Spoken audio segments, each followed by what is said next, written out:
huyu kwa huko. Si unampata? Mheshimiwa Meya, tunashukuru sana kwa nafasi ya upendeleo ambayo umetupatia ya kuja kufungua mafunzo haya ya agritourism. Huu ni mwanzo ambao tunajua kwamba tutafika mbali sana, na hii siku itakuwa ni siku ambayo imeweka misingi ya muhimu sana. Hii speech ya leo itakumbukwa sana. Na nashukuru kwamba hata kwenye maelezo yako hujahangaika sana na kile kinachoenda kufundishwa. Umehangaika sana na mindset za watu, ambacho ndio kitu kikubwa. Fursa hizo zipo, lakini mtu anawezaje kuziona? Na kwa upande wangu nikushukuru sana kwa jinsi ambavyo umedili na hilo swala la mindset, kwa sababu mambo mengi ambayo sisi tunafanya kazi na vijana, na mimi binafsi ni mpenzi sana wa vijana. Yaani wananisumbua sana, lakini sijawahi kukata tamaa, kwa sababu I have a personal passion na vijana. Ninajua kabisa kwamba wanahitaji hiyo support yetu. Wanahitaji kulingana na mazingira ya kisasa ambayo tumewalea sisi wenyewe kwenye hayo mazingira. Kwa hiyo imefika mahali ambapo mtu yeyote ambaye umeshafunguka, umeshaweza ukapanda kwenye hiyo ladder ya kwanza, una jukumu la kumsaidia yule kijana. Yaani atakuwa na tapatapa, atarusha miguu, atafanyaje, lakini yani hata kwa kufunga miguu inabidi tu tuwasaidie ili tuweze kuwanyanyua, tuwafikishe kwenye ladder ya juu kidogo, afu aone, aseme kumbe hiki ndicho kitu ambacho nilikuwa sikioni. Kwa hiyo mimi nikushukuru sana kwa jinsi ambavyo umeweza kutufungulia kwa namna ambayo inadili sana na upande wa hilo swala la mindset. Na kwa upande wa programu yetu hii ya agritourism, vijana wametoa views zao kidogo, na walionyesha kwamba changamoto mojawapo wanayoipata ni kwamba kilimo kimeonekana kama kitu ambacho ni cha mtu aliyeshindwa. Na sisi hapa sasa, kwa kuwa kwenye jiji la Arusha na jinsi ambavyo umetufungua na kutuonyesha hizo opportunities nyingi zilizoko kwenye jiji la Arusha, tunachokifanya hapa ni kufanya kilimo kifanywe kwa namna ya utalii. Na vijana wetu wa Arusha, mimi nilipokuja Arusha mara kwanza nilikuwa najua kwamba hakuna kijana wa Arusha asiyejua kusema thank you ili kumwambia mzungu nini, my friend thank you. Wanasema my friend thank you.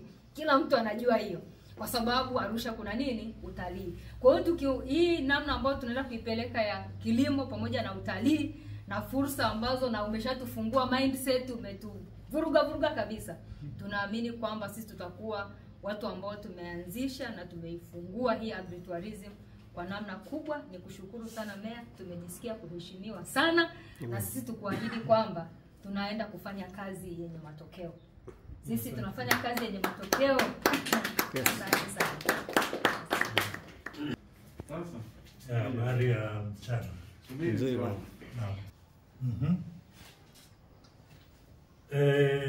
Sijui nianzeje. Mimi jina langu nafahamika ni Abel Kulei. Kwa sasa hivi mimi ni mkulima. Lakini kabla sijawa mkulima niliwahi kuwa mfanyakazi. Kama alivyokuwa anazungumzia leo. Nimeishi kwa kutegemea mshahara kwa kama miaka 35. Mshahara mwisho wa mwezi.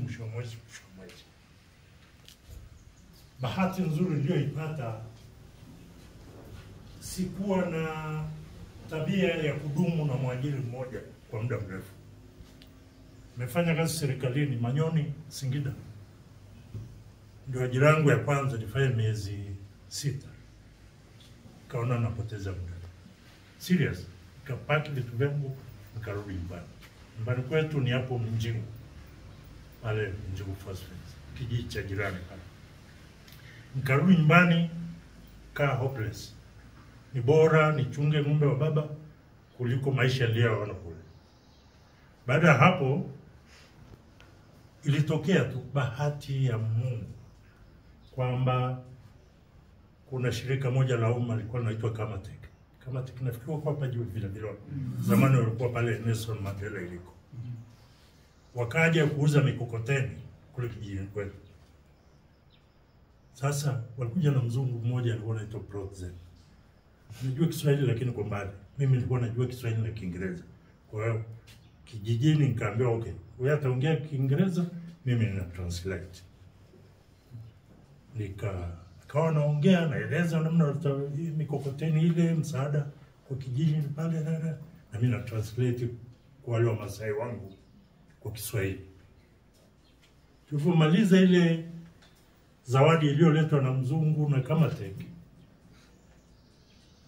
wakataka waondoke na mimi immediately siku ile ile, kwa sababu wakishaondoka mimi watanipataje? Sio hapakuwa na simu. Kwa hiyo nikaona sasa hii kazi nitoke tena huko nakwenda wapi, kama vile sikuamini. Kaambia okay, nendeni niambieni mliko, mimi nitakuja. Ilikuwa tarehe 15 mwezi wa 6. Nikaenda mwisho wa mwezi wa 6. Kamatek pale Mandela pale. Kufika kamkuta Director General alikuwa mzee mmoja anaitwa Ngaiza. Na huyo president. Wakaniambia as of today, leo tarehe 30, kesho tarehe 1 mwezi wa 7 una ajira. Kamatek imekuajiri. Wakati pokuwa nafanya kazi serikalini, kwa nini hamtaelewa? My monthly salary ilikuwa shilingi 720. 720. Nayo salary slip. Mwaka 83. Kweli sahihi kabisa. Kuja Kamatek wakalipa shilingi 1080 na shilingi 80. 1080. Sio 1800, 1080. Mwaka 86. Nikaishi na huo mshahara. Mwaka 95 mshahara wangu ulikuwa umepanda, wakati ule serikali yapandisha. Nifika shilingi 27. 27. Hizo salary slip nazo nyumbani. Lakini po pata mshahara wa shilingi 1080, niliona ni hela nyingi sana. Nilioa mwaka huo. Kutoka shilingi 700 kwenda 1000. It's a lot of money. Na that time mkate mdogo nafikiri ulikuwa senti 50. 50 cents. Sio shilingi. It was even less kama hicho. Tulikuwa na senti 10 kuna Something like that. Tukaendesha maisha, tukaendesha na mke wangu, pata watoto, nini. Mwaka 95 nikapata kazi kwenye mashamba ya maua. Nafikiri mnafahamu kwamba Arusha ilikuwa famous kwa kilimo cha maua. Kwanza kabla ya hapo mwaka 91 nilipata offer ya kwenda kusoma Holland. Lakini nilichoenda kusomea kule Holland was agro-mechanization. Kwa sababu that was my career before. Nilisoma agro-mechanization Mlingano pale Tanga. Kwa hiyo kule nilikuwa na Waholanzi fulani ndio walikuwa sponsor wa kile chuo.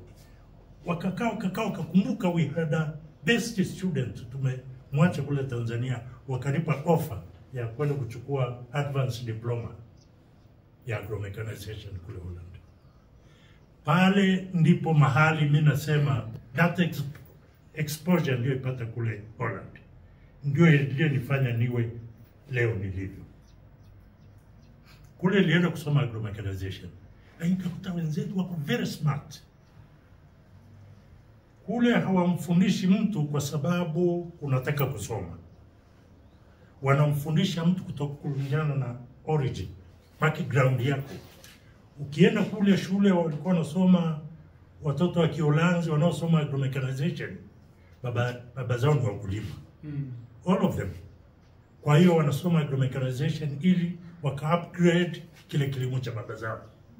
Sasa mimi mtoto wa Masai, nimetoka kule Mswakini, kijiji chetu kinaitwa Mswakini, pale Menjengo, agro-mechanization. Nakuja kufanyia nini hiyo elimu? Wao wanatamba tutakaporudi baba yetu ana shamba, fika tutamodernize kilimo, sikuwa na nikaona kama elimu yangu haina maana. Lakini kajenga interest ya horticulture kule Holland. They were very smart. Yani wenzetu wale ni kataifa Kanchi kadogo kwenye ramani hata ukifungua kwenye simu utakaona eti. Ukiexpand map ya Europe, Holland huwa haionekani kwa sababu ni kadogo kama vile Rwanda. No, size ya Holland is exactly size ya Lake Victoria. Au exactly size ya mkoa wa Shinyanga. Hivyo hivyo ile ambulance, land tenure, the way it look like exactly kama Shinyanga. Na ukubwa wake sana mkoa wa Shinyanga. Lakini nikakuta watu wako smart, wanafanya vitu vya ajabu. Kutoka kule nikaja, okay, nilipofika huku wale wa Uholanzi kule wakatuma, wale watu wako smart.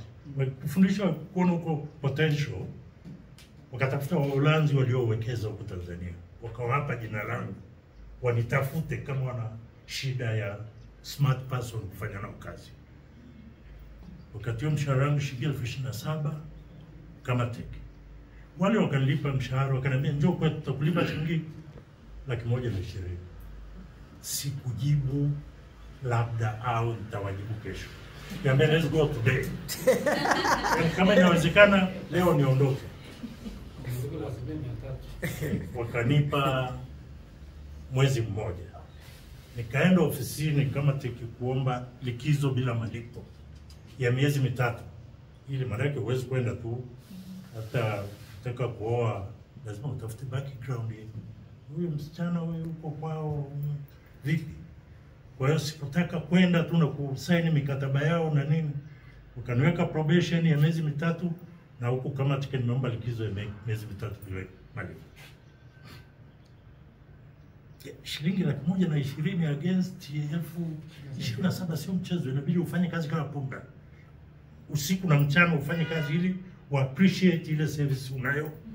Lakini hapo na mimi nasoma kwa sababu horticulture was not my field. Sikusomea mimi. Hata mazao mengine mtu akiniambia tomato ilikuwa sielewi ana maana gani. Sijawahi kujifunza kitu hicho. Kwa hiyo nilisoma kwenye flower industry nikajifunza mpaka ikafika miaka hii ya 2000.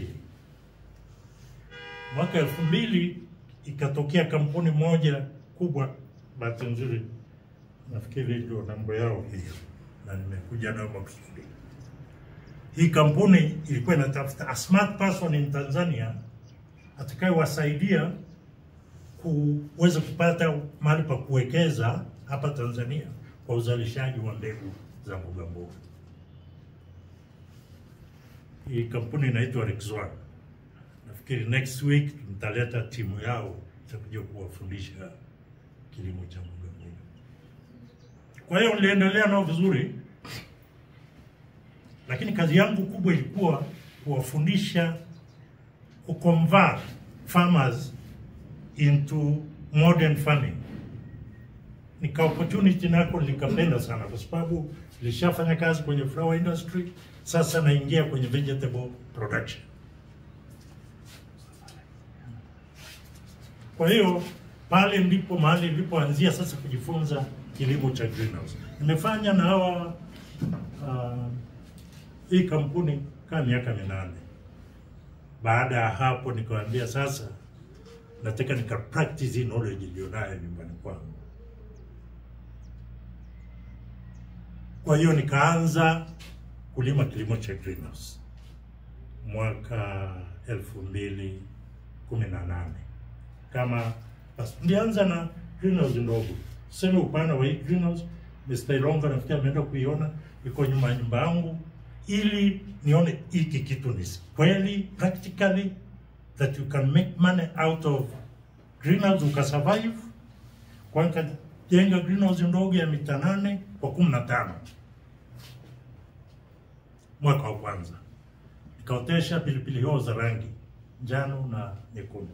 Ile greenhouse ilijenga kwa milioni 4.5. Na hiyo hela nilipata SACCOS ya wafanyakazi kule ofisini kwangu. Kwa na SACCOS zetu kwa nikakopa milioni 6, kawekeza milioni 4.5 nikajenga greenhouse. I'm telling you, the first year nilipata milioni 6. Toka kwa hiyo hatua 8 kwa 15 kwa hoho nilizouza. Nikaona mbona hii kitu 5 kwa 18, unajua nyumba haienei yete. Mtu anataka kujenga nyumba nzuri, hatua 15 kwa hatua 8 kwa 15 haienei nyumba. Okay, from there nikaanza kukusanya material sasa nijenge greenhouse kubwa ambayo ndo Dr. Ilonga alikuta pale. Nikajenga greenhouse ya kwanza, nikadabo ile ukubwa wa ile ya 8 kwa 15, ikawa 8 kwa 30. Mwaka huo nikapata 13 milioni. 13 milioni ni miezi 6, kwa sababu ndio kipindi unachouza tu 6 months. Baada hapo nimeexpandi, kila greenhouse ndio ilijenge ingine. Nikijenga greenhouse inajenga ingine. Mpaka sasa hivi nimefika total area ambayo ni covered kwa greenhouse ni 2000 square meter. Sio kubwa.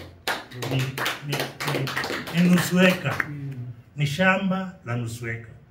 Na ukifika pale sasa hii data anazotupa mzee. Kimweleza Dr. Ilonga. Ambia no. Ilibidi niingie kwenye simu yangu. Mimi data zangu kila mauzo huwa na record siku hiyo ya kila greenhouse moja. Kwa hiyo greenhouse moja ambayo ina upana wa 8 mara 2 liunga 2 kwa pamoja kwa 36. Ndio hiyo Dr. Ilonga akachanganyikiwa, akaniambia sasa njoo kawaambie na watu wengine. Lakini mimi kilimo cha greenhouse na kirespect. Sasa hivi naweza kusema naelekea kuwa mkulima wa kati, kwa sababu kwa greenhouse ukishafika nusu eka then wewe ni mkulima wa kati, sijawa mkulima mkubwa. Lakini ndoto zangu in the next 3 years ilikuwa tegemea niwe na eka 2 za greenhouse. Watu wengi na maswali mengi hata nikiwauliza nini, kwa nini ulime kwenye greenhouse? Why greenhouse? Kwa nini nje?